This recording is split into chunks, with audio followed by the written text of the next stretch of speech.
Bonjour, c'est Amidoul du blog lessuperentrepreneurs.com. C'est le blog où je partage des conseils et des ressources pour les entrepreneurs en start-up ou soit des entrepreneurs dans des organisations existantes. Et je vous rappelle, si ce n'est pas déjà fait, vous pouvez télécharger gratuitement le blog que je mets à votre disposition sur mon site où je partage avec vous les 3 problèmes que rencontrent les entrepreneurs quand ils démarrent dans l'entrepreneuriat. Je me réjouis dans cette vidéo de partager avec vous, d'échanger avec Christophe Frieder, qui est le fondateur et directeur de l'Institut de formation professionnelle Better Study. Christophe, bonjour. Bonjour Amidoul, merci de m'accueillir dans ton podcast. Est-ce que tu pourrais, pour commencer, te présenter, s'il te plaît, pour ceux qui ne te connaissent pas? Oui, avec plaisir. Alors, je m'appelle Christophe Rieder, donc j'ai fondé Better Study en 2015. C'est devenu une SARL en 2015. Et puis, je viens de Genève, où j'ai grandi. Est-ce que tu pourrais nous parler un petit peu de ton parcours d'entrepreneur? Je crois que tu Oui, t'es formé, je crois, au départ à l'entrepreneuriat, c'est ça, hein? oui, tout à fait. Bon, mon parcours, il était un petit peu chaotique à un certain moment. En fait, j'ai fait mes écoles à Genève, l'école obligatoire. Et puis en arrivant au collège, au lycée, ça s'est pas vraiment passé comme prévu. Et on m'a demandé de partir, en fait, de faire d'autres choses.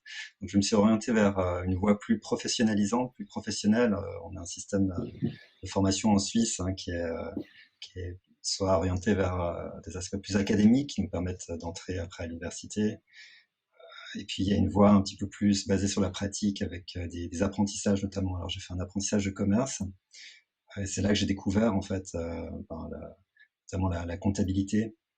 Et ma formation de base, j'ai quand même continué mes études dans des hautes écoles, mais toujours avec ce côté très pratique. Donc j'ai fait plusieurs hautes écoles en fait. Une haute école de gestion à Genève pour le bachelor, puis à Fribourg pour le master. Et puis, alors pourquoi je vous parle de la formation, pourquoi je te parle de la formation que j'ai faite? Parce que c'est très lié en fait à- au début de l'entrepreneuriat pour moi. J'ai fait un programme de formation lors de mon bachelor qui s'appelle Business Experience avec la Haute École du Valais, la HESSO Valais. Et c'était une option majeure dans laquelle j'étais sélectionné pour ma troisième année de bachelor. Et puis là, j'ai eu l'opportunité en fait de créer une entreprise dans le cadre de ce programme de formation. Donc c'était un vrai projet. Il fallait trouver des clients, trouver une offre, formuler un modèle économique. Et c'était ma première expérience entrepreneuriale. Ah, Alors, excellent, excellent. alors ça s'est pas passé très bien, hein, mais en tout cas, ça m'a permis d'apprendre. Enfin, du point de vue économique, on n'a pas eu un impact particulier, on va dire, mais ça m'a permis d'apprendre les rouages de l'entrepreneuriat, tous les processus. Et vu que c'était un business en ligne, ça m'a servi aussi pour ce que je fais aujourd'hui avec Better Study. Donc ça a amené l'intérêt et les bases pour créer un business en ligne. Et lors de mon master, là, j'ai voulu continuer. Donc, j'ai fait un master en entrepreneuriat où là, j'ai pu approfondir justement tous les éléments qui sont liés au développement, à la création, au développement d'une entreprise. Ah, je savais pas que tu avais fait une formation à l'École du Valais. C'est une formation, et tu te déplaçais pour aller formation ou c'était en ligne? Oui, je me déplaçais Oui. donc un vendredi par mois, par semaine, pardon, un vendredi par semaine, on allait sur place à Sierre. Et là, là, c'était pas des cours classiques en fait. On avait plutôt des coachs qui nous accompagnaient dans des projets. Donc l'après-midi, on était en mode projet, en activité. Puis le matin, les matinées, on avait des interventions d'entrepreneurs ou des cours aussi pour nous présenter les concepts, tous les processus justement qui sont liés à la création, au développement d'une entreprise, voilà, identifier des opportunités, générer des idées, voir ce qui est faisable ou pas faisable, trouver un business model, etc. Et puis après, il y a l'entrepreneur. Bon, c'est pas juste des concepts et des idées, hein, il faut qu'il passe à l'action. Donc, on avait du temps à disposition et des coachs pour nous accompagner afin de mettre en application ce qu'on voyait de façon plus théorique en cours. Parce que toi, je me souviens, enfin, avant Better Study, t'as fait pas une, mais t'en as fait plusieurs d'expériences, c'est ça, hein? Exact. Oui, tout à fait. Donc, après cette première expérience où j'étais en formation, finalement, j'ai lancé un autre site en ligne.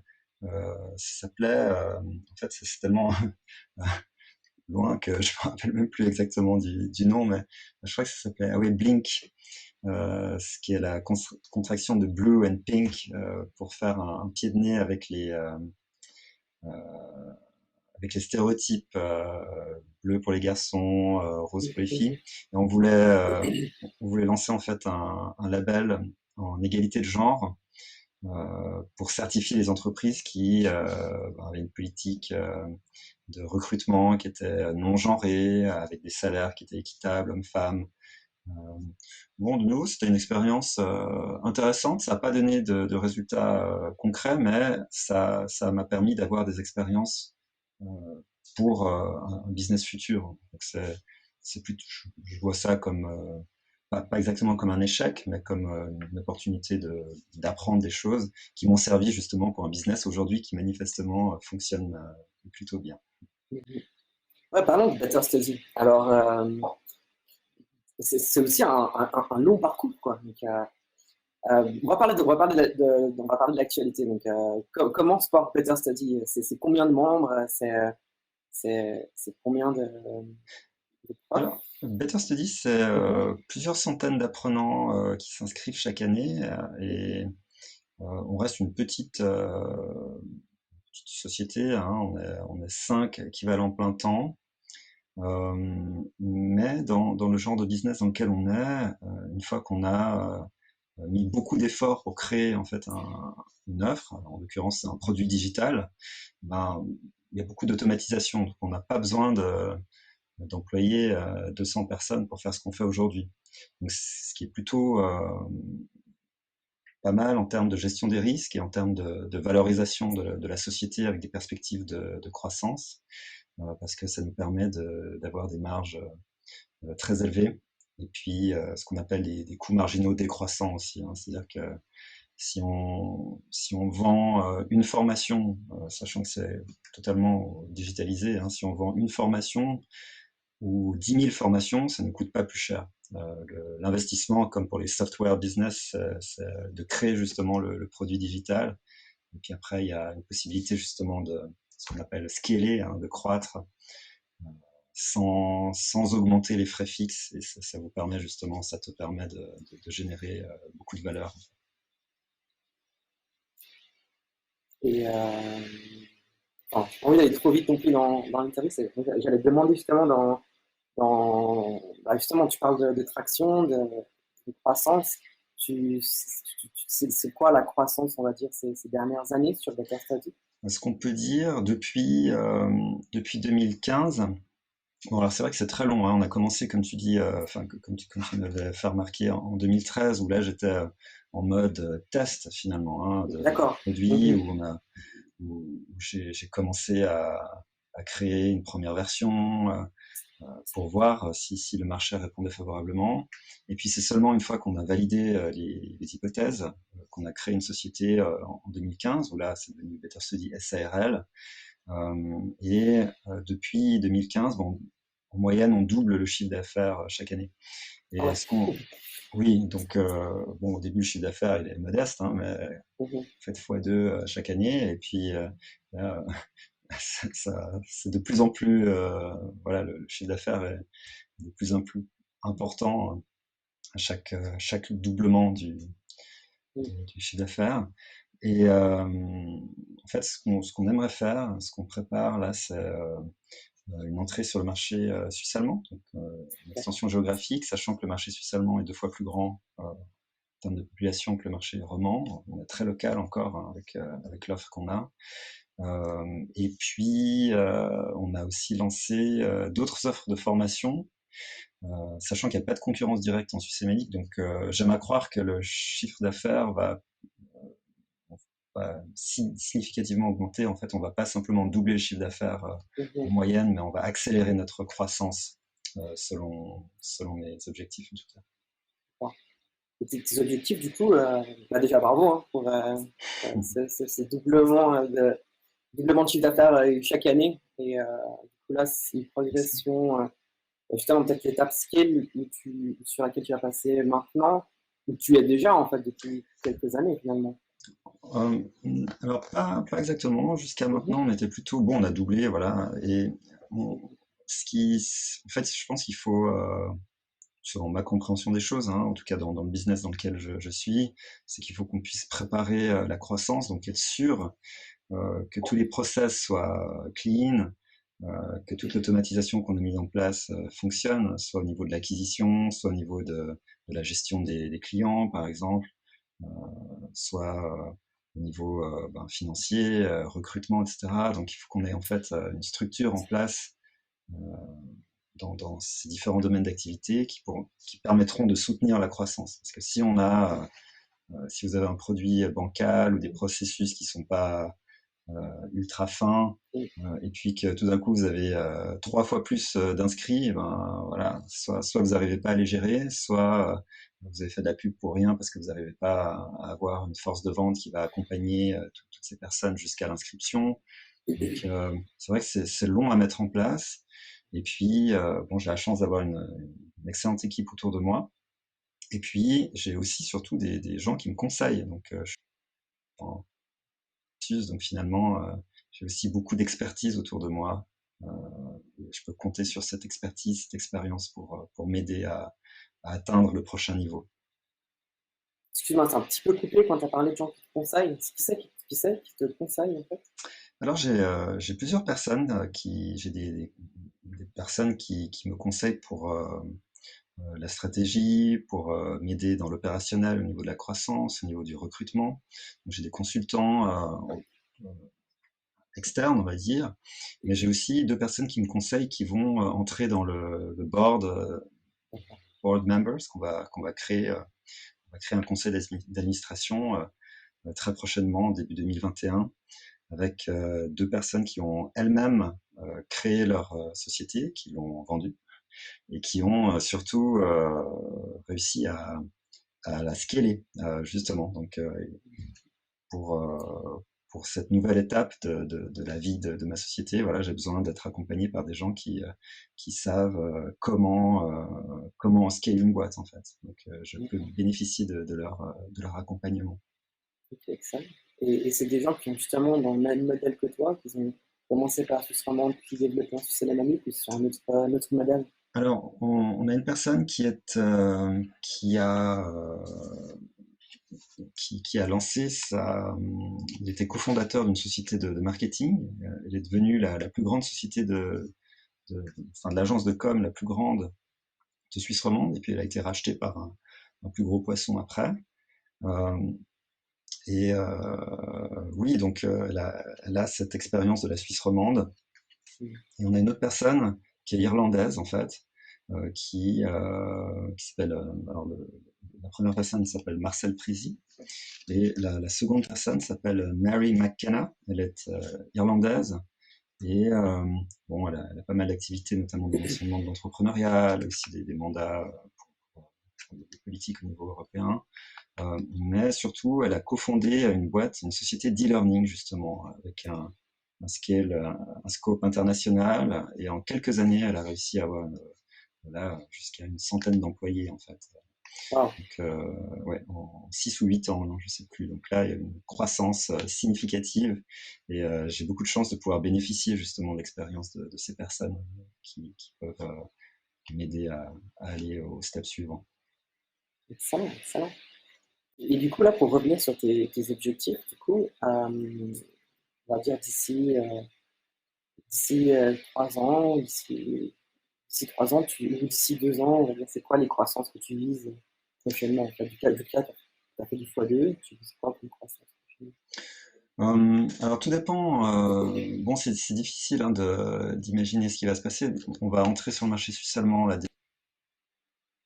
certainement début janvier. Maintenant, je sais pas comment ça va se passer. Peut-être ça va D'accord. très bien se passer, peut-être ça va pas se passer comme prévu. Bon, en général, ça se passe pas comme prévu. Mais je pense que pour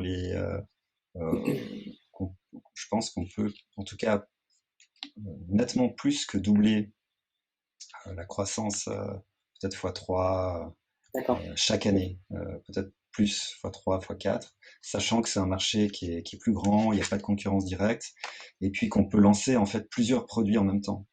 Jusqu'à récemment, on s'était concentré sur la formation en comptabilité. Alors on a plusieurs offres sur la formation en comptabilité, mais récemment on a lancé une formation en RH par exemple, ou dans les assurances aussi. Donc c'est très récent, hein, ça s'est fait voilà, dans cet automne.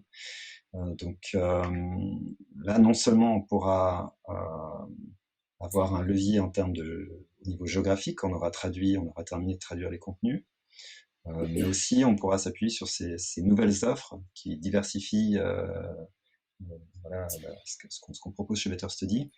Mais donc, oui, en tout cas, x3, Ok, c'est assez ça marche. raisonnable de penser ça. Ok, cool, c'est tout ce que je peux te souhaiter. Merci. Maintenant, si tu es d'accord, on va rentrer un peu dans les différentes étapes par lesquelles tu es passé. On va dire, Mhm. tu vois, tu as parlé des 2 premières années où tu étais plutôt dans une étape Problem Solution Fit.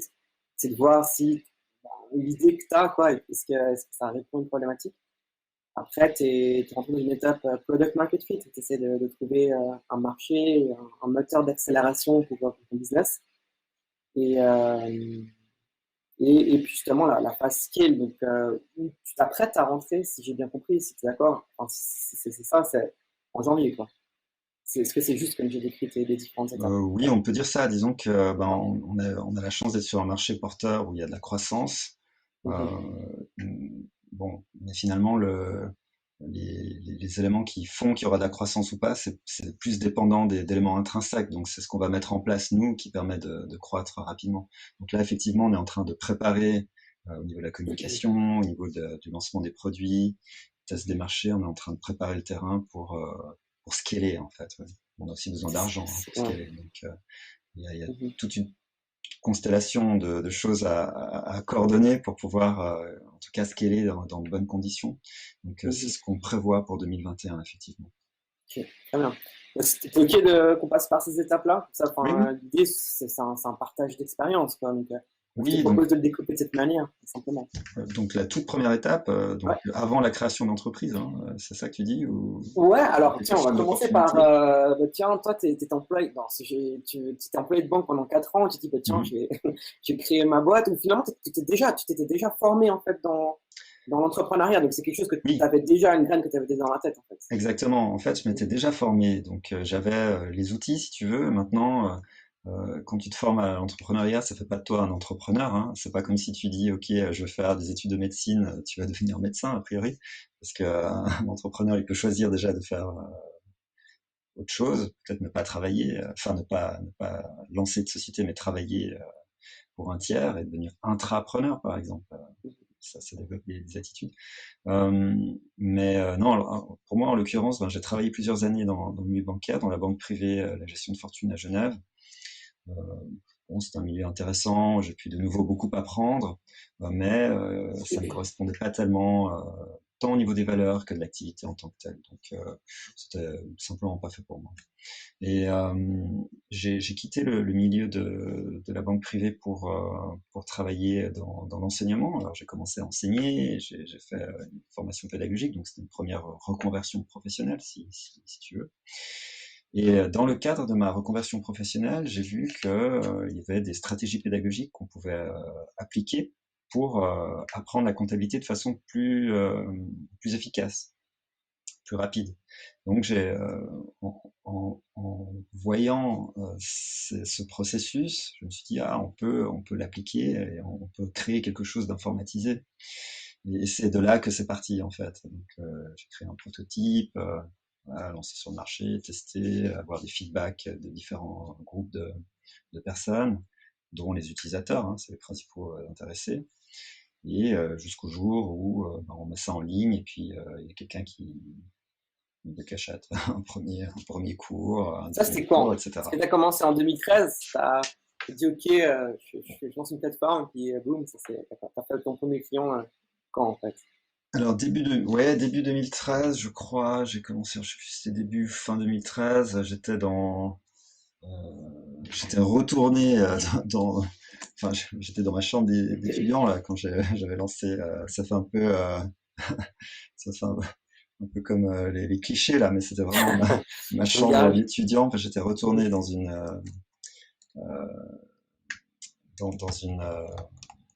comment ça s'appelle? Ces lieux pour les étudiants.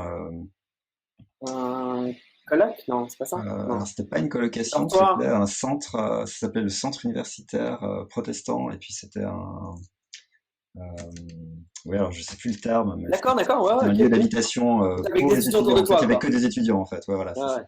Alors que toi, t'étais pas étudiant. Alors si, parce que Ah, d'accord. j'étais retourné faire mes études pédagogiques, en fait. Ah, Donc j'ai d'accord, quitté la d'accord. banque, Ok. j'ai commencé à étudier pour faire mon diplôme d'enseignant. D'accord. Alors Et c'est là, vrai attends, que excuse-moi, du coup, là, c'est combien de temps, en fait? C'est c'était plein 2 ans. temps? 2 ans, ok. 2 ans de formation. Mhm. Et puis, alors, en parallèle à la formation, hein, voilà, ça, c'est propre au système de la formation professionnelle en Suisse, ben, j'avais un poste d'enseignant. Donc, si tu veux, D'accord. j'avais un statut hybride, quoi. J'étais aux études, mais j'avais aussi un poste d'enseignant stagiaire, si tu veux. Mhm. Et puis, c'est dans ce contexte-là que j'ai lancé Better Study, donc en 2013. Enfin, pas lancé formellement, mais disons que j'avais un premier prototype. Ça a pris des mois hein, pour qu'il soit d'abord créer au niveau informatique, après il faut alimenter au niveau des contenus, vu que c'est un produit digital, on a dû créer des contenus, et puis créer un site, le rendre visible en ligne. Donc tout ça, c'est des mois de travail. C'est très long, surtout quand on a peu de moyens. Donc il faut y aller de façon incrémentale, hein, avec une approche de bootstrap. Donc on a les moyens du bord pour faire ça, on n'est pas financé, donc c'est un processus qui est très lent.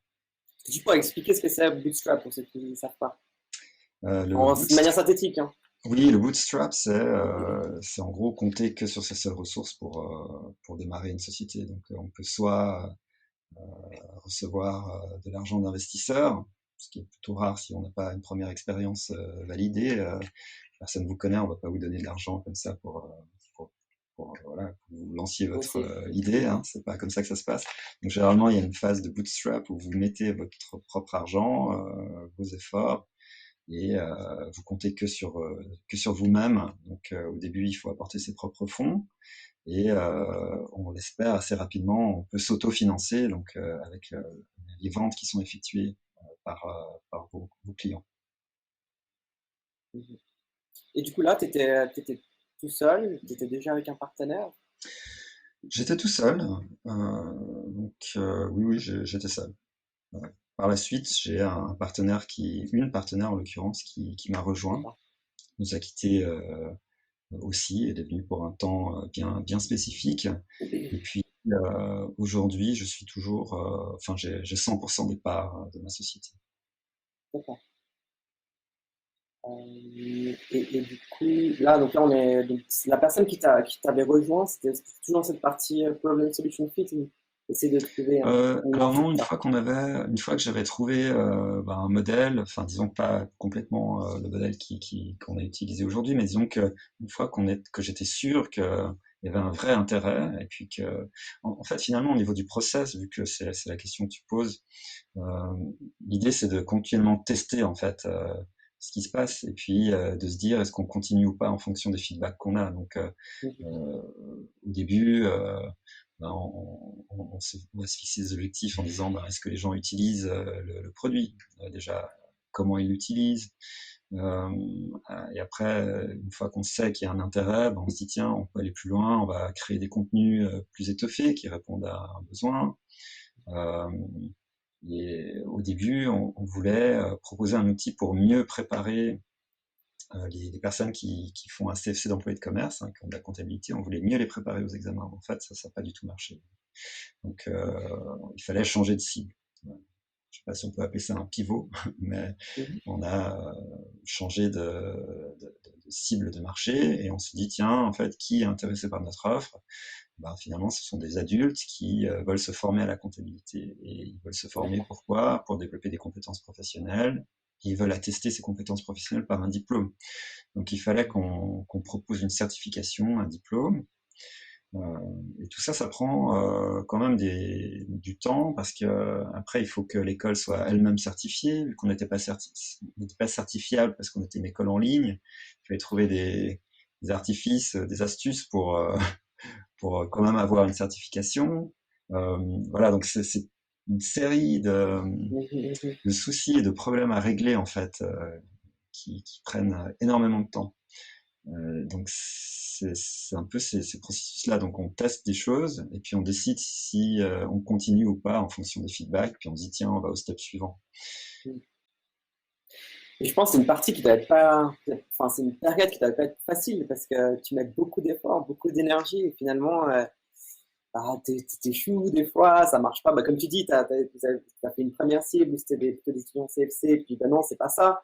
Mais t'as dû t'investir dans la communication, dans les emails, dans les vidéos que t'as créées. Enfin, à l'époque, c'était Oui, vidéo ou pas encore? Ouais, ok. Donc oui. voilà, Donc donc je pense que c'est une période pas facile.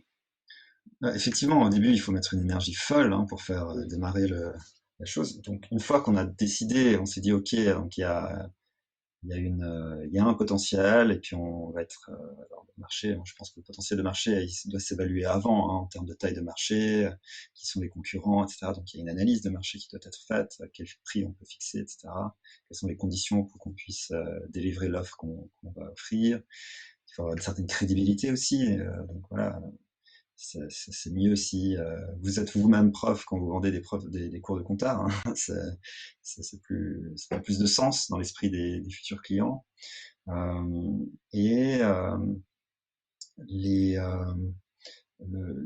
l'idée, c'est surtout de se dire une fois que on veut vraiment attaquer le marché, donc ça veut dire entrer en concurrence avec des acteurs qui sont là depuis bien plus longtemps que vous, bah, il faut être astucieux et là, notre concurrent direct, à qui on a pris, je pense, pas mal de parts de marché, euh, en fait, ils avaient une approche très traditionnelle des, de la formation à distance et puis de la communication aussi. Donc un peu, on va dire, des méthodes du passé, hein, pas, pas dire davantage. Et puis nous, on a utilisé une approche beaucoup plus inbound en marketing. Donc là, vraiment, on a montré nos contenus, parce qu'on s'est dit personne nous connaît, et puis les gens veulent savoir qui on est, comment on peut prouver le plus facilement possible qu'on fait des choses sérieusement. Ben, on va montrer, on va être ultra transparent. Donc on a pris un contre-pied total sur ce qui se fait dans l'industrie, dans le secteur de la formation. En fait, toutes les écoles vont cacher leur contenu, vont être là en disant ah non, nous on a on a fait ci, c'est incroyable, on a fait ça, ça. Alors nous on s'est dit on va créer des contenus de toute façon qui appartiennent à tout le monde et à personne, et puis on va les publier sur notre site, sur notre blog, mais aussi sur notre chaîne YouTube. Donc on a commencé à mettre des vidéos gratuitement à disposition. Donc ça c'est non seulement un bon moyen pour montrer qu'on est ultra transparent, mais aussi c'est un moyen d'attirer du monde parce qu'ils vont tomber sur nous un petit peu par hasard hein, avec une recherche de mots-clés, etc. Donc les gens viennent sur nous, puis ils se disent ah tiens, enfin ils viennent sur notre site, et puis tiens c'est intéressant ce qu'ils font, et il s'agit après de capter l'intérêt et puis de capter surtout les emails de ces personnes après pour pouvoir les ce qu'on appelle les nurture, les nurturer, les De nourrir. nourrir, voilà. Ouais. Mhm. Oui, alors il y a énormément de contenu hein, sur Better Study. Hein, et tu publies encore des articles régulièrement. J'ai vu ça, ouais. Très régulièrement d'ailleurs. Tu publies Oui, quoi? voilà, on a Allez, plus de 800 articles sur des choses très diverses. Hein. Ça peut être des mhm. éléments techniques sur la comptabilité, les RH, mais aussi la gestion de carrière, parce qu'on considère que les personnes qui se forment chez nous, ben, finalement, elles se forment pas juste pour maîtriser la comptabilité ou les RH, mais ils veulent un métier après, donc il faut leur donner des informations utiles pour comment créer leur CV, par exemple, de quoi tenir compte pour créer leur dossier de candidature, avoir un profil LinkedIn, qu'est-ce qu'il faut mettre sur le profil LinkedIn. Donc, en fait, on veut avoir une offre très accompagnée des questions que les gens se posent lors de la reconversion professionnelle. Souvent, ce sont des adultes qui se disent, tiens, on va changer de métier, on veut avoir des horaires de bureau, travailler dans la comptabilité pour avoir un certain niveau de salaire, etc. Donc, de la reconversion professionnelle où il y a une grosse partie formation jusqu'à l'objectif de trouver un emploi et de pouvoir se développer encore dans cet emploi. Donc, on a créé des contenus qui couvrent tout ce processus. Et puis les vidéos qu'on publie, là, ce sont des vidéos de cours. On a plus de 500 vidéos. C'est des extraits Ah, d'accord. d'éléments de cours, de corrections d'examen, de webinaires qu'on organise. C'est voilà, comme ça, on montre quasiment tout. Ouais, non, c'était impressionnant. Et justement, donc, je pense que la partie dont tu parlais, enfin, je pense que chaque étape, quelque part, t'as des challenges qui sont différents. Euh, Effectivement, dans ce blog, en tout cas pour l'instant, je m'adresse pas mal aux gens qui démarrent dans l'entrepreneuriat. Mhm. Et je pense, voilà, tu as un set de challenges également dans cette partie-là qui est assez important. Bah. Comme par exemple, j'imagine, t'as dû douter à des moments, tu vois, genre, tu as beaucoup d'efforts, beaucoup d'énergie, et puis voilà, oh, mince, j'ai un client, mince, j'ai un client ce mois-ci, tu vois. Et des réactions comme ça, j'imagine que ça a dû t'arriver au départ. Quoi. Donc, Oui, comment oui. tu fais pour surmonter, on va dire, ces doutes et dire, ben non, j'y crois, je continue, je continue à mettre de l'énergie dans mon projet. Qu'est-ce qui t'a permis de continuer, on va dire. Bon, si tu as un client et que c'est ton premier client, alors là, tu es très C'était le content, droit et du monde, quoi. t'es même surpris un peu, tu vois, tiens, Ouais. s'il sort de nulle part, tu t'y attendais pas. Mais c'est vrai que si tu as moins de clients que prévu, là, effectivement, c'est assez décevant. Alors bon, après, il y a sûrement des raisons, il y a une certaine saisonnalité, par exemple, dans les, euh, dans Dans les certains formations, business. ouais, ouais. Si tu vends des glaces, au bord du lac, c'est clair qu'en plein hiver, tu feras pas beaucoup de chiffres. Donc, tu dois tenir compte de la saisonnalité de ton business, qui peut expliquer certaines choses. Euh, et voilà. pour, pour commencer, au niveau des doutes, ouais, c'est clair, tu dois croire en ton business. Mais euh, je pense pas qu'il faut non plus s'obstiner. Si on voit qu'il y a vraiment pas de potentiel, il faut arrêter. Maintenant, si tu fais une bonne analyse de marché avec un bon process et des bons outils, alors ça te permet d'avoir plus confiance en ton business, tu vois, en termes d'opportunités de marché. Mais après, il faut aussi avoir les capacités de tenir, hein, c'est un marathon, mais il faut aussi que tu te dises, est-ce que j'ai la capacité de réaliser ma vision? Est-ce que je suis capable de créer des cours de bonne qualité? Est-ce que je peux le faire moi-même? Est-ce que je dois faire venir des gens? Donc oui, effectivement, à chaque étape, tu as des choses différentes. Et puis, euh, en fonction des besoins que tu as, et puis en fonction de ce que tu peux avoir comme compétences, bah, tu vas décider si tu avances dans le processus ou pas.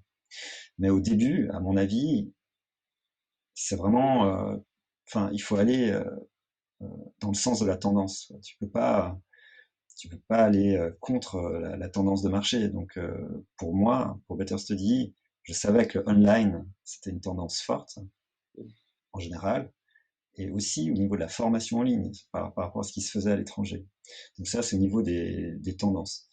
Euh, Ensuite, euh, bon, là, il y a aussi la tendance, donc non seulement du online, mais aussi de la formation en général. Les gens ont besoin de plus en plus de se former, ils veulent changer de métier, ils ont besoin d'être à la pointe. Donc ça, c'est des tendances qui sont plutôt positives pour le business dans lequel je suis entré. Après, tu regardes ce qui se passe au niveau du marché. Est-ce que les offres concurrentes sont de bonne qualité? Est-ce que toi, tu peux apporter quelque chose de radicalement différent? C'est ça, finalement, qui va pouvoir te permettre de te différencier en tant que marque, en tant que produit ou de service. Et puis, est-ce que tu pourras être capable, justement, de fournir une offre qui a une valeur ajoutée suffisamment grande, une valeur perçue par tes apprenants? Donc, moi, je pense que j'avais ces éléments-là, et c'est ce qui m'a permis fondamentalement de tenir en me disant, mais c'est pas possible que ça C'est ne marche sûr, pas. quoi. Tu étais persuadé, on va dire. Oui, exactement. Mais c'est pas de la folie, hein. C'est pas une vue de l'esprit. Concrètement parlant, si tu Ouais. as les bons outils qui te permettent d'analyser le marché, Mhm. tu peux être plus sûr de toi parce que tu sais que la tendance enfin, te poussera, te portera à un moment ou à un autre. Il faut juste tenir suffisamment longtemps pour que ça parte vraiment. Donc ça, c'est vraiment au niveau structurel, si tu veux. Puis après, c'est à toi, au niveau du travail de tous les jours. Est-ce que tu es capable de mettre en place quelque chose qui va fonctionner ou pas? Et pour ça, il faut avoir des compétences. Euh, pour mon cas, en l'occurrence, bon, je connais extrêmement bien le marché parce que j'y ai travaillé en tant que formateur, donc j'ai eu des contacts, je connais les chiffres des concurrents, j'étais formateur dans différentes écoles qui sont concurrentes de Better Study aujourd'hui, donc euh, je- j'ai une légitimité. Voilà, j'ai un diplôme d'enseignant, j'ai un master en gestion, j'enseigne moi-même. Voilà, tu connais ton marché, quoi. Tu sais ce que tu vends, tu vois. Tu sais que ton offre, elle a de la qualité, etc. Et donc ces éléments-là te permettent d'avoir suffisamment confiance en tes capacités et en l'avenir. Et c'est ça qui te permet de tenir, à mon avis. Donc, tu as parlé enfin, de mesures, de metrics, euh, de suivi structurel. C'est quoi? Tu te raccroches à quel chiffre concrètement dans Data Studio? À cette Bon, époque-là, hein, je parle vraiment du début. Donc les 2 premières euh, années, on va dire. bon, tu as les métriques que tu peux voir en amont, si tu veux, le Mhm. trafic sur le site, tu vois. Bon, il faut faire attention parce que tu peux avoir beaucoup de trafic et zéro client, donc il faut faire attention à ce qu'on appelle les vanity metrics, hein, les métriques qui te font plaisir, comme avoir un article dans le journal, ça fait plaisir, Mhm. mais ça n'apporte zéro client, quoi. Et les visiteurs Euh, cumulés, par exemple. donc Ça fait voilà, plaisir, mais tu ouais. vas prendre les visiteurs sur le site, si c'est en croissance ou pas, est-ce qu'il reste plus longtemps ou pas. Donc c'est beaucoup d'analytics par rapport à ça. Tu mets un formulaire, quel est le taux de conversion? Est-ce que les gens te donnent leur adresse, leur numéro de téléphone? Et Mhm. puis, bon, chez nous, c'est un processus décisionnel assez long hein, pour les gens qui décident de se former, surtout pour des D'accord. formations chères. Ils peuvent prendre un an, voire plus, avant de se lancer, hein. Donc, il faut pouvoir être capable de tenir suffisamment longtemps, ou alors il Mhm. faut réussir à capter les gens qui C'est sont donnant. vraiment en aval, en fin de processus décisionnel. Mhm. Mais voilà, donc tu as ces métriques en amont où tu vas dire est-ce que le trafic est en croissance, est-ce qu'il y a de l'intérêt, Mhm. est-ce que les gens vont te contacter en disant oui, j'aimerais en savoir plus sur vos formations. Donc tous ces éléments en amont, ça te permet de voir si tu es en progression. Mhm. Et puis, tu as les métriques déterminantes, ben, le nombre d'inscrits, le panier moyen, hein, voilà, qui va payer quoi, en gros. Mhm. Tu as le taux de rétention aussi. Nous, autant on a une politique de transparence, autant on a une politique où les gens peuvent se désinscrire dans les 14 jours, par exemple. Donc, on prend toujours le risque Mhm. Ah, que les gens... c'est un signe de qualité aussi, de donner une Exact. partie de gens. Oui, oui, c'est vrai. On est très confiant. Et puis, quand on s'aperçoit que le taux de rétention, il est à plus de 95%, on se dit voilà que ça va bien. Donc c'est ces éléments-là, il faut voir en fonction de ton business quelles métriques sont Mhm. importantes pour toi et, tu étudies ça et puis tu décides si tu continues ou pas. Mhm. Il faut Et, voir la métrique qui est importante pour ton business en fait. Pour nous, c'est le taux de rétention, c'est le nombre d'inscrits, c'est le nombre de demandes d'informations. ouais. C'est le trafic sur le site. Maintenant, peut-être que pour un autre business, c'est des métriques Ah totalement ouais, c'est clair, différentes. quelqu'un qui a un pignon sur rue, qui a son entreprise physique, ben, il aura d'autres mesures, quoi. Ce sera pas son Exactement. site web, ce sera les passants, c'est des personnes qui vont dans la boutique, et des Exact. personnes qui achètent et qui viennent pas rendre le matériel pour la rétention, des choses comme ça, ouais, carrément. Exactement. Tout à fait. Et j'ai fait il y a un bon bouquin, je sais pas si tu as entendu parler, enfin, toi, d'Ash Maurya. Le titre, c'est quoi? Alors le premier bouquin qu'il avait écrit s'appelle Rolling Lean, et puis il a écrit un second livre il y a 2-3 années, quoi, qui s'appelle Scaling Lean. Bah, le titre il peut être un peu perturbant parce qu'on peut croire qu'il parle que du scale, mais en fait il parle vraiment des différentes metrics, des différentes mesures que tu peux avoir selon les étapes dans lesquelles tu es dans ton entreprise. Et puis il donne un outil. Bah, j'ai fait un webinaire il n'y a pas longtemps. Je vais en refaire un la semaine prochaine d'ailleurs.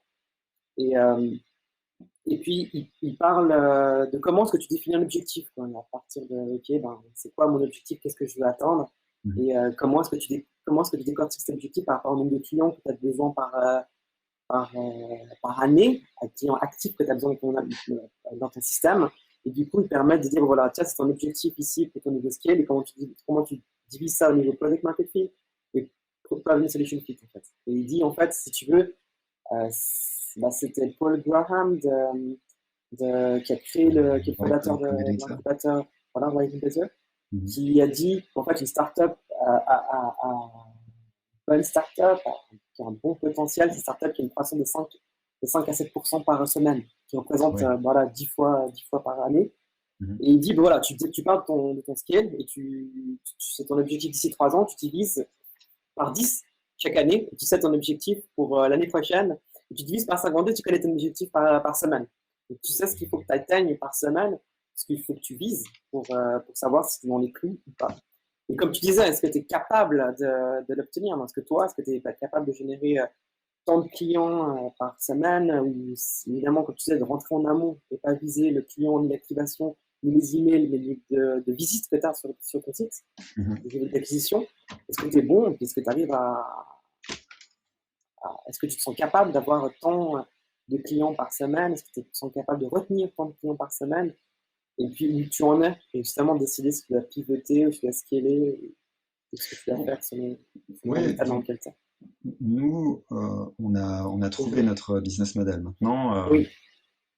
ce qu'il faut qu'on fasse, c'est trouver des moyens justement pour accélérer la croissance. Mhm, mhm, Et ça passe par la communication, par une meilleure vente, euh, par peut-être des moyens qu'on n'a pas encore trouvés aujourd'hui et qu'on doit chercher, hein. mhm. Mais maintenant, bon, 7% de croissance par semaine, donc Ça fait x10 par année. ça fait x10, tu dis? Ouais. Ça fait 70? Ok. Après, Euh, voilà, hein, c'est l'incubateur Web Combinator, donc il y a des critères très particuliers. d'accord. Euh, c'est, ben, en tout cas, ce que tu dois essayer de faire, c'est d'améliorer tes métriques. Donc maintenant, Mhm, si tu n'arrives pas à avoir 7%, ça ne veut pas dire, à mon avis, qu'il faut abandonner.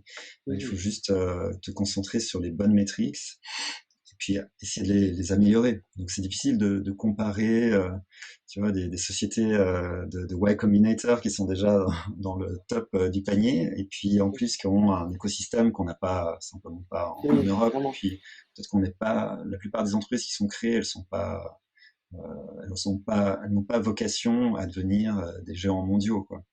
Mhm, Parce qu'il faut de la technologie, parce qu'il faut voilà, un écosystème, etc. Il faut beaucoup de financement. Donc c'est difficile de comparer, que ce soit Better Study ou une autre société du même type que Better Study, à des chevaux de compétition comme ces entreprises qui sortent de Y Combinator. mhm, Mais ce que tu peux faire, c'est améliorer des métriques en disant, voilà, j'ai fait un client par semaine, enfin, je fais un client cette semaine, je vais essayer d'en faire deux. Voilà, c'est du x2, hein. C'est même mhm, plus que 7%. Donc, au début, tu peux avoir peut-être une croissance beaucoup plus élevée, puis après, ça s'aplatit. Mais si tu te dis, je fais un client la première semaine, deux clients la deuxième semaine, quatre clients la, la, la troisième semaine, là, non, on mais a des taux de là, tu croissance fais, gigantesques. bah ouais, là, tu fais plus que du x10 par année. Voilà, exactement. Mhm. Et du coup, toi, enfin, peut-être pas la première année, parce que la première année, tu fais encore des thèses d'expérimentation, on va dire, la deuxième année de ton entreprise, de 2014. Est-ce que tu te fixais des objectifs à l'année? Voilà, moi, mon objectif d'ici, enfin, la semaine prochaine, c'est ça. Comment est-ce que tu avançais, en fait, dans cette période qui est super incertaine, en fait? Ouais, alors, moi, je trouve extrêmement difficile de fixer des Mhm, objectifs. Donc, mhm, j'ai jamais réussi à faire ça. Tous les objectifs. J'ai ressorti un business plan, un vieux business plan, où j'ai perdu beaucoup de temps pour le faire d'ailleurs, qui m'a servi à d'accord. rien. Donc, le business plan de 60 pages, où tu expliques ton business et tout ça pour les Alors non, pas investisseurs. 60 pages quand même, non. D'accord. Non, parce que j'ai fait quand même une école de business et puis je sais que les business plans de 60 pages, ça sert à rien. Donc, mais c'est quand même utile d'un côté Mais tu pour l'avais fait pour orienter. qui? Pour toi? Je l'avais fait Pour un parce que investisseur? on avait un investisseur, voilà, donc c'est Ah. ça. Donc l'investisseur potentiel, finalement, ça a rien donné, hein. C'est pour ça que je dis que ça a Mhm. servi à rien de ce point de vue-là, mais c'est drôle de ressortir les vieux dossiers X années après, en disant oui, en fait, on est totalement décalé. Mais en même temps, tu peux pas faire un business plan auprès d'un investisseur et puis dire, écoute, on sait pas trop où on va et puis on verra bien, quoi. Tu vois, Mhm. c'est pas possible. Donc tu vas mettre des chiffres qui sont enthousiastes et Mhm. puis on n'a jamais atteint ces objectifs-là. Mais sur le très long terme, je pense qu'on peut faire beaucoup mieux que les objectifs que je m'étais fixés. Donc je pense que sur le long terme, Mhm. vu que tout prend beaucoup plus de temps que prévu, vu que on a toujours une série de problèmes imprévus qui nous tombent dessus, bah Mhm. forcément, ça va prendre plus de temps pour atteindre tes objectifs. Et sur le long terme, je pense que tu peux avoir une vision et puis dire, tiens, je vais atteindre ci ou ça. Mais je- à mon avis, il faudrait se concentrer soit sur le très long terme en disant, voilà, moi je vais aller là, puis je pense que je pourrais atteindre ça comme objectif avec ce que je veux être dans X années, Mhm. et puis te concentrer sur le très court terme, euh, sur Mhm. ce qui va se passer bah, justement dans la semaine, quoi. D'accord. Donc, si j'ai bien compris, hein, toi, tu étais vraiment, ok, j'essaie de doubler chaque semaine, quoi, en fait. Gros, est-ce que tu étais Alors, là-dedans ou pas? non, on ne double Non. pas. Alors moi, mon Au objectif, début, alors hein, je parle clairement, vraiment au début. voilà, de façon un peu globale comme ça, moi je veux en Mhm. moyenne, c'est une moyenne encore une fois, hein, Mhm. donc il y a des fois on a fait plus, des fois moins, mais en moyenne, Mhm. ce que j'aimerais, c'est doubler le chiffre d'affaires, voire plus cette année avec la stratégie D'accord. qu'on a Oui, suivie. oui. Euh, Maintenant, de nouveau, plus tu avances, plus c'est dur de doubler parce que les montants en Mhm. présence, ils sont de plus en plus importants. Mhm. Mais c'est l'objectif que j'ai sur le long terme, à partir de Oui, toujours maintenant, voilà, fois oui, 2, oui. voire Mhm. plus, euh, disons l'année prochaine. Oui. Non, non, alors les objectifs actuels, tu les as partagés au début, hein, donc c'était vraiment, comme tu as dit, hein, c'était ce que tu viens de répéter, c'était vraiment au début, hein, quand tu étais encore en train de cette période sur ton problem solution fit, tu n'avais pas encore trouvé ton business model. Mhm. Donc, si j'ai bien compris, hein, c'est ce que tu as dit, c'est-à-dire que vu que tu n'arrives pas vraiment à te projeter, ou de voir où tu pourrais aller, mais tu savais quelque part, tu avais une conviction, ben, ce marché il est là, qu'il y a du potentiel parce que Mhm. les gens vont se former, les formations en ligne vont se développer par rapport à ce que tu as pu voir aussi à l'étranger. Donc tu sentais que tu avais une conviction que ça allait de toute façon marcher. Oui. Je dis, ok, par contre, comme objectif, parce que forcément, il faut que j'augmente ma croissance, comme objectif, tu disais, ben, je vais doubler chaque semaine. C'est ce que j'ai compris en Oui, t'écoutant, mais c'est tout à ça. fait. Ok. Oui, oui. Bon, ça c'est mon objectif, mais tu peux choisir tu peux te dire, Et dès bon, le départ, hein, ça c'est vraiment dès le départ, tu avais cet objectif-là. Quoi. ouais, exactement. Ouais. Euh, Bon, Mhm. enfin, pas tout de suite, disons après la première année. Je me suis dit, tiens, on va s'arranger pour doubler le chiffre d'affaires chaque année. Mais après, t'es pas obligé d'avoir une société qui est que en phase de croissance, hein. Tu peux te dire, ben voilà, la croissance, ça amène son lot de problèmes aussi. Euh, Mhm. je pourrais très bien me dire, bon, là, on génère quand même pas mal de cash, ça tourne, et puis je vais faire du lifestyle entrepreneur, tu vois, et puis je vais Mhm. passer un maximum de temps à lire ou à jouer aux échecs ou à faire de la guitare, donc j'aime bien faire ça. Et Ah ouais, je me rappelle, tu m'éclatais tout le temps aux échecs. bon, je- je- j'étais plongé dans les bouquins, hein. C'était, c'était difficile de passer autant de temps que moi à jouer aux échecs, je pense. Mais euh, ouais, tout dépend de l'objectif. Alors, tu peux te dire, tu as un objectif pour ta boîte, mais tu peux aussi avoir un objectif de vie en disant, voilà, Ouais. moi, mon but, c'est de maximiser mon temps libre, par exemple, ou c'est de Mhm. passer maximum 2 heures par jour à travailler pour ma société. Et ça peut être le cas aujourd'hui, vu que tout est automatisé, et puis que j'ai des gens qui font des choses qui sont pas automatisables.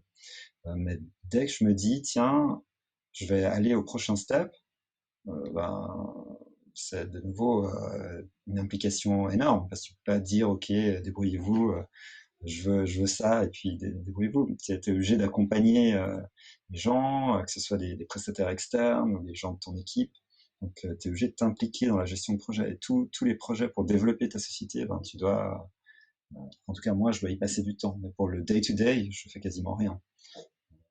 Donc, après, c'est à toi de choisir quels sont tes objectifs de vie. Est-ce que tu veux devenir multimillionnaire? Est-ce que tu veux avoir beaucoup de temps libre et puis vivre avec un revenu récurrent, des revenus passifs, comme on dit? Euh, ça c'est des objectifs de vie, je dirais, qu'il faudrait définir parce que ça va impacter après la façon dont tu fais du business. Parce que toi, dès le départ, ton objectif de vie, justement, c'est déjà la croissance. Dès le départ. Et justement, bah, qu'est-ce qui t'a motivé à dire, bah, tiens, je continue et je vais Non. faire. Après, c'est par phase aussi. Il y a des phases où je me dis, tiens, bon, là, j'ai envie de rester tranquille. Donc, je fais 3-4 mois, l'été, par exemple, où je fais quasiment rien. Ouais, puis là, je suis de nouveau dans une phase où je me dis, OK, on va faire le maximum pour croître. Après, il y a des éléments externes aussi qui me motivent ou pas. Typiquement, la crise sanitaire du Covid, où on ferme toutes les écoles, où tout le monde fait du télétravail. C'est du pain béni pour Better Study, et je me dis, ce serait dommage de pas en profiter. Donc là, c'est clairement un shift de comportement et de tendance qui vont favoriser le business. Et je me dis, allez, on va donner un coup d'accélérateur. En plus, sachant qu'on a le vent dans notre dos, tu vois, qui est avec nous. Donc, euh, c'est, ouais, c'est, à mon avis, tous ces éléments qu'il faut prendre en compte quand tu veux soit développer un business, soit lancer ton business. Qu'est-ce qui t'a le plus aidé dans ton parcours d'entrepreneur? Euh, Clairement, au début, c'est ce que je savais, ce que je connaissais du marché et ce que je connaissais du métier, en fait. Voilà. Donc, je pense que si tu veux lancer un business, tu dois connaître extrêmement bien ce que tu fais. Tu vois, tu dois être un expert dans ton domaine. Et donc, c'est ça qui m'a permis de bien démarrer, je dirais. Et, mais ça suppose aussi une très bonne préparation. Typiquement, euh, je fais un master en entrepreneuriat, ça fait pas de moi un super entrepreneur, si je fais un clin d'œil à ton blog. À mon résumé. Mais, mais les, euh, en fait, la préparation, elle se fait bien en amont. Aujourd'hui, par exemple, j'ai besoin de donc, quand tu lances ton business, voilà, tu crées le produit et puis tu as des clients, tu as de l'argent qui entre ou pas, mais disons que si tu as de l'argent qui entre, c'est bon, c'est bon signe et tout va bien. Mais si tu veux avoir une certaine taille et puis pérenniser ton business et peut-être le vendre un jour, tu es obligé d'avoir des processus qui sont carrés, quoi. Tu dois avoir une compta qui est clean, tu dois avoir des compétences de marketing, de management, et puis c'est là que tu es content d'avoir un master en entrepreneuriat, parce que tout ce que tu traites aujourd'hui quand ta boîte tourne, ben, tu le maîtrises. Donc, moi, je pense que ces compétences, donc la formation en fait, c'est clair que moi je vends de la formation, je suis forcément pour que les gens se forment, mais clairement, si j'avais pas une Bon, formation, si tu le fais, c'est parce que tu y crois aussi. Donc, c'est lié, quoi. tout à fait. Et si t'as pas de formation, si t'as pas des compétences à un moment où ta boîte a besoin de ces compétences, bah, c'est là que tu peux tuer ta boîte. Ou alors tu choisis de pas croître, et puis tu restes une petite boîte qui fait quelques centaines de milliers de francs de chiffre d'affaires, et puis ça peut très bien fonctionner, hein. Ouais, et puis avec le Mais danger de te faire bouffer par la concurrence, quoi. exactement, un jour tu peux disparaître. Donc c'est le risque. Si tu veux avoir une certaine taille critique. Donc de nouveau, tout dépend des objectifs de vie que tu veux avoir en lien avec ta société. Mais en tout cas, si tu veux que ta société atteigne une certaine taille critique, tu es obligé d'avoir des compétences de management, donc de comptabilité, de gestion RH, tu dois savoir comment gérer les salaires, euh, tu dois recruter. Alors évidemment, tu peux te faire accompagner, hein. J'ai des gens qui m'aident pour tous ces éléments. Tu dois faire de la stratégie, tu dois aussi avoir un réseau qui te permette de recruter des personnes qui ont envie de travailler avec toi, etc. Donc, si tu veux faire une belle boîte, ou normalement, tu es obligé quand même de maîtriser les compétences de management, c'est sûr. Et quelles ont été, de l'autre côté, quelles ont été les plus grandes, on va dire, difficultés, toute étape confondue, ou la plus grande difficulté que tu as pu faire face dans la- dans le développement de ton entreprise? Bah, les difficultés les plus grandes, c'est l'incertitude. Hein. Tu sais jamais si ce que tu fais, par exemple, quand tu investis dans un projet, tu sais pas si tu vas avoir un retour sur investissement. Bon, tu peux faire des choses pour limiter le risque, mais il y a toujours une inconnue. Tu sais jamais. En fait, tu sais jamais vraiment comment les choses vont se passer. Alors, il faut soit tu es à l'aise avec l'incertitude, soit tu dois apprendre à la gérer, quoi. Hein, c'est un peu. Tu peux faire des choses pour limiter le risque, mais tu sais jamais vraiment comment les choses vont se passer. Donc ça, c'est un gros poids. Après, tu as une vie privée hein, autour de ta société. C'est difficile quand tu es impliqué à fond dans ton projet, c'est difficile des fois de te détacher de l'entreprise. Il Oui, faut avoir quand même des moments où tu es en dehors de ta société. Mais ça te laisse assez peu de temps pour tes loisirs, ta famille, tes amis. Donc, tu dois faire des choix. Hein. Et ça, c'est parfois compliqué sur la durée, justement. Tu as des phases où tu te dis, bon, tu travailles des mois, il n'y a pas grand-chose qui se passe. Et puis, tu as un résultat, par exemple, seulement quand tu t'y attends pas, par exemple. Moi, je crois beaucoup aux efforts intenses qui vont avoir un impact sur le moyen terme, on va dire. Donc, si tu es confiant dans ton business et puis que tu vois que les métriques elles vont dans le bon sens, à mon avis, voilà, tu peux continuer à faire l'effort. Mais c'est quand même, ça veut pas dire que c'est pas dur, tu vois. tu as parlé d'investisseurs tout à l'heure. Donc, à un moment, alors, si j'ai bien compris, c'est à un moment donné, tu y as pensé, tu as essayé, ça n'a pas marché. Et après, tu t'es dit, finalement, j'en ai pas besoin. Et quelle est, on va dire, ta relation, ton rapport avec la recherche d'un investisseur dans le cadre de ton entreprise? Bon, c'était un petit peu, en guillemets, opportuniste, hein, dans le bon sens du terme. J'avais une opportunité qui se présentait à moi, et puis je me dis, quand on veut te donner de l'argent, il faut prendre, tu vois, parce que ça peut permettre d'accélérer les choses. Maintenant, t'as des investisseurs qui sont pas parler d'expérience personnelle, mais par rapport à ce que j'ai appris de différentes sources, tu peux avoir des bons investisseurs comme des moins bons investisseurs. Hein. Si tu as des investisseurs qui vont porter ta société parce que vont t'aider à la manager, qui vont ouvrir leur réseau, qui connaissent le domaine dans lequel tu te trouves, et c'était le cas justement de l'investisseur qui était intéressé par Better Study. Il a géré plusieurs écoles, il a fait du online, etc. Bon, après, ça s'est pas fait pour diverses raisons, donc voilà. Mais disons que si tu as la possibilité d'avoir de l'argent, ben, selon ma conception des choses, à moins que ce soit vraiment pas. Enfin, globalement, hein, je ne peux pas parler de cas spécifiques, chaque cas est différent, mais disons, à mon avis, globalement, mieux vaut prendre l'argent s'il y a possibilité d'en avoir, de nouveau voir toutes les conditions. Donc, c'est ce que je me suis dit quand j'avais cette opportunité d'avoir un investisseur. Mais lever de l'argent, ça prend du temps. C'est pas toujours pour l'avantage de l'entrepreneur, ça dépend du type de business dans lequel tu es. Puis nous, on n'a pas, moi, j'ai pas levé de fonds pour finir. Je suis autofinancé. Et puis, ça se passe plutôt bien parce qu'on a un business en croissance avec des marges élevées. Ça aussi, je pense, dans le choix du business que tu fais, si tu es dans un business où tu as peu de marge, ben, il n'y a pas de secret, hein, tu dois faire du volume. Et pour faire du volume, c'est compliqué parce qu'il faut aller chercher beaucoup de gens, convaincre beaucoup de gens. Donc, à mon avis, si tu démarres, mieux vaut avoir un business avec des marges élevées. D'accord, donc, ouais, quelque part, ça n'a pas besoin, quoi, d'investisseurs. Euh, Tout dépend de ce que tu veux faire avec l'argent. Alors, je parle vraiment Aujourd'hui, de ton cas. Hein. voilà, aujourd'hui, nous, on s'en sort très bien sans investisseurs, mais c'est clair que si tu as de l'argent, alors tu peux aussi emprunter. Et nous, on est à un stade où on a suffisamment de cash flow et puis d'historique hein, pour emprunter auprès d'une banque, par exemple. Alors, c'est clair que l'entrepreneur qui démarre, on oublie les banques, ça marchera jamais. Nous, on a assez d'historique, les banques elles vont regarder voilà, ton bilan des 3 dernières années, puis si tu as des chiffres qui sont en augmentation, et puis tu as un peu d'actifs, ben, vont sûrement te prêter de l'argent, il faut voir à quel taux, dans quelles conditions, etc. Mais voilà, nous, on est dans une phase là où on pourrait accélérer la croissance si on avait de l'argent à disposition.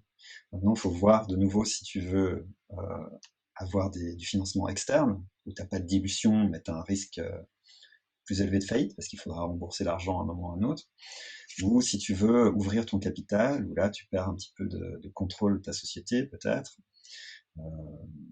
Mais lever des fonds auprès d'un investisseur, c'est toujours long et compliqué, à mon avis, même si tu as des métriques incroyables à présenter.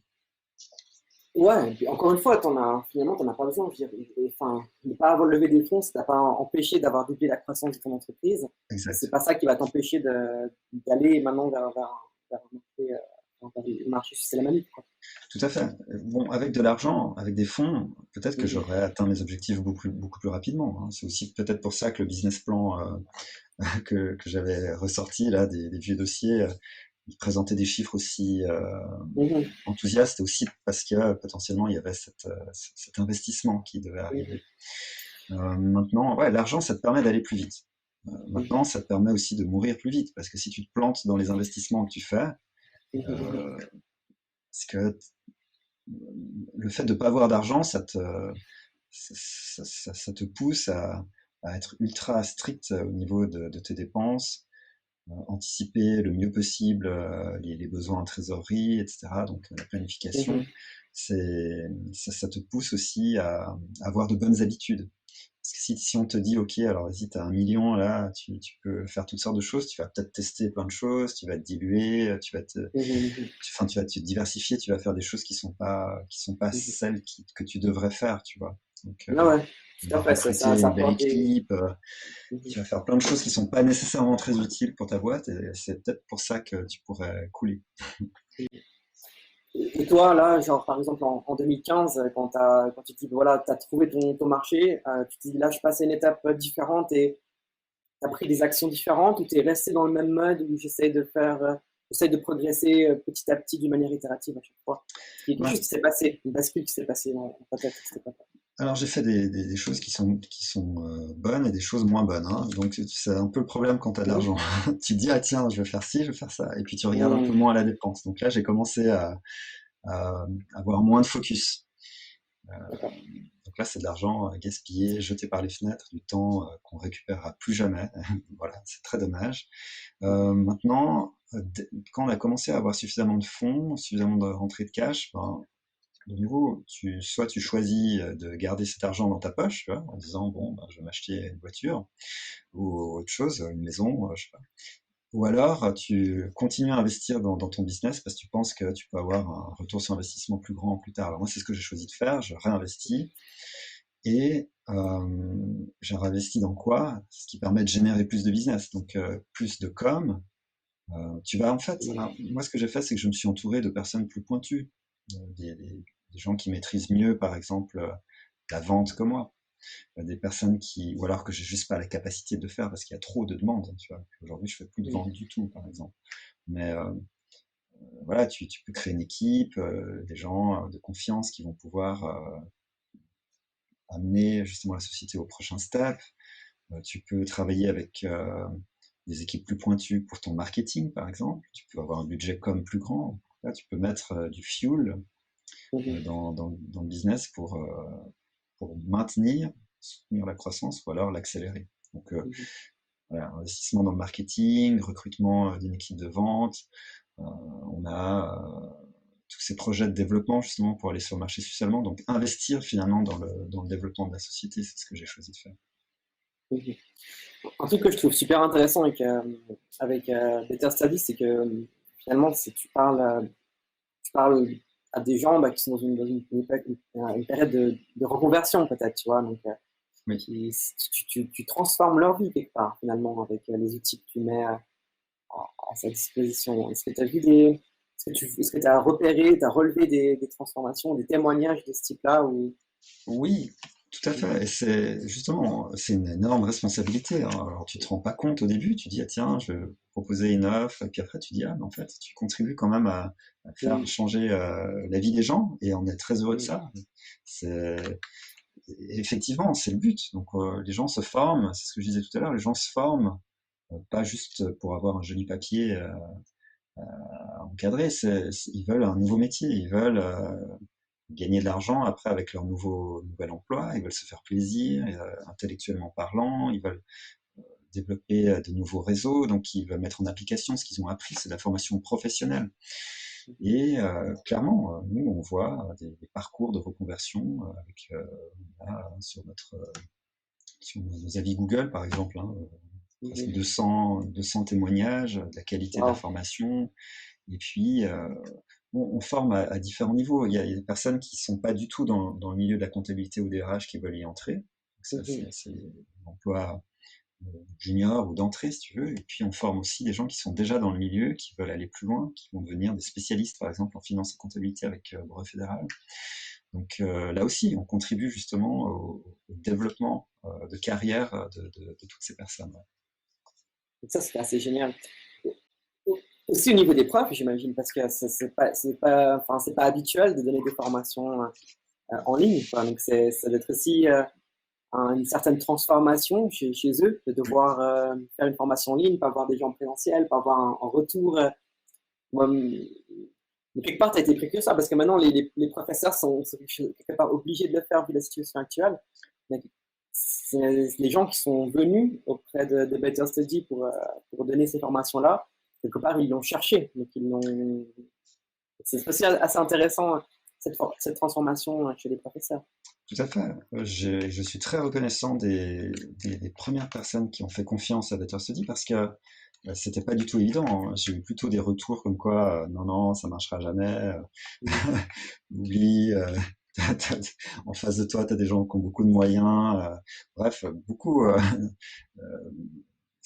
il faut filtrer, mais il y a aussi beaucoup de gens qui étaient ouvertes à l'innovation et puis qui se sont dit tiens, on va tester, par exemple. Des collègues avec lesquels je travaille aujourd'hui, hein, ils prennent aussi un risque en associant leur image. Nous, on a une image, enfin, on a une communication très transparente au niveau des contenus, mais aussi au niveau des formateurs, des formatrices. Donc, tout le monde sait qu'ils travaillent avec Better Study, donc ils prennent aussi un risque et ils ont été précurseurs aussi dans ce sens-là. Et voilà, je suis très reconnaissant et on travaille toujours ensemble après ces années. Mais effectivement, aujourd'hui, ça paraît évident parce que toutes les personnes, toutes les écoles, en tout cas, qui font la même chose que nous, se sont mises à faire des webinaires. Alors, c'est pas ce moi, c'est pas ce que j'appelle la formation en ligne, hein. Nous, c'est pas juste des webinaires. On a des contenus, on a un processus, on a des questions avec des programmes d'exercices automatisés. Voilà, c'est toutes sortes de choses autour. C'est pas juste, allez, on va faire l'équivalent d'un cours en présentiel et puis le faire en webinaire. Non, c'est pas ça pour moi un cours en ligne. C'est pas ça un cours en ligne chez Better Study. Mais les écoles se sont mises à faire des webinaires. Et ce qui est assez ironique, c'est aussi ces profs qui disaient non, moi je crois pas online, qui doivent aujourd'hui faire ou ces directions d'école.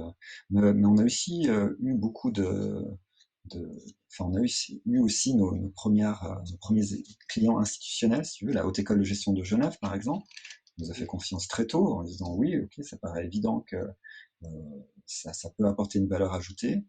On a la HESSO Valais, par exemple, avec un programme qui s'appelle la Team Academy, qui a une Ah, c'est approche. marrant. Je vais interviewer Antoine Perruchot là, Ah, jeudi.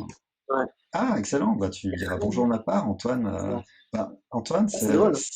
c'est aussi grâce à lui si je fais de l'entrepreneuriat aujourd'hui, parce que c'est son programme de C'est business ce que j'allais experience. quand tu m'as parlé d'HES Valais, j'allais te poser la question si c'était lui en fait. C'est lui, ouais, c'est D'accord, lui. ok, intéressant. Il a mis en place ce programme ultra innovant en matière de pédagogie et d'approche tu vois, d'apprentissage. Et puis j'ai suivi un de ses programmes. Après, on s'était revu en Chine dans le cadre du master et il est très très innovant. Il met en place beaucoup de choses, très très à la pointe. Et puis, dans le cadre de mon master aussi en entrepreneuriat, je l'ai revu. Et puis, on avait fait un séjour, j'avais fait quelques mois, un semestre d'études à Hangzhou, dans le sud de la Chine.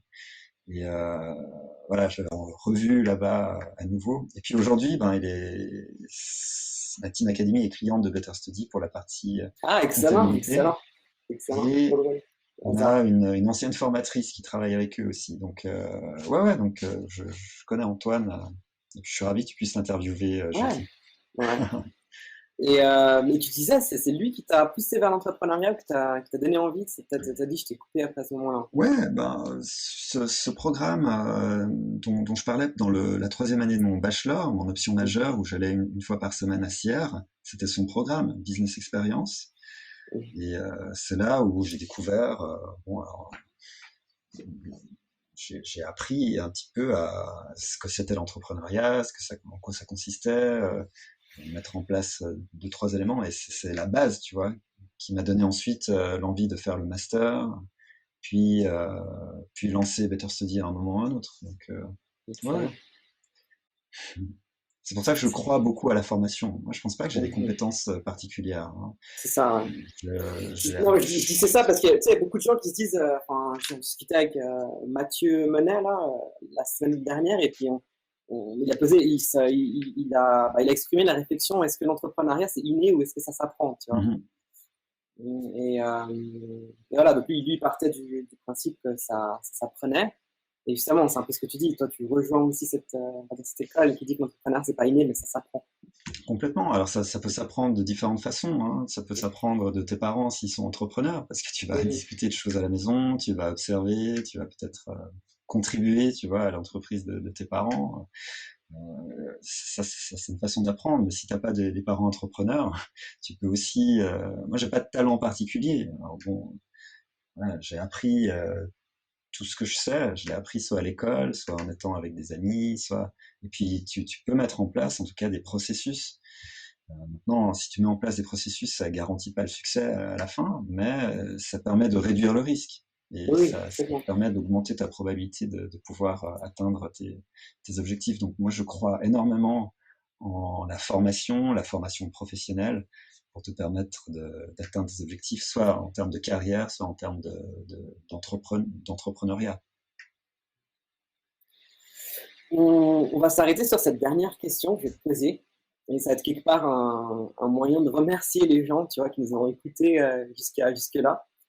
Ce serait si tu avais un conseil à donner à un entrepreneur qui aimerait se lancer dans son projet, ce serait quoi? Alors, un seul conseil, c'est dur à, c'est dur à dire. Je pense qu'il faut une bonne préparation, et une bonne préparation, ça implique beaucoup de choses. Je dirais une bonne préparation pour cibler le bon marché en fonction des capacités qu'on a, et, euh, et pour ça, je vais rejoindre un petit peu ce qu'on a dit tout à l'heure. Il faut pouvoir être bien formé, être bien accompagné. Quand on fait du coaching, quand on a un coach par exemple ou des conseillers, on est aussi quelque part formé, hein. On nous explique des choses, on nous oriente, donc c'est aussi quelque part une forme de formation. Donc moi je reviens sur le fait de voilà, être bien préparé, être bien formé. C'est un élément extrêmement utile pour réussir son projet entrepreneurial. Merci Christophe pour, euh, pour cette interview, pour ce partage. Et je te souhaite tout bon pour la suite.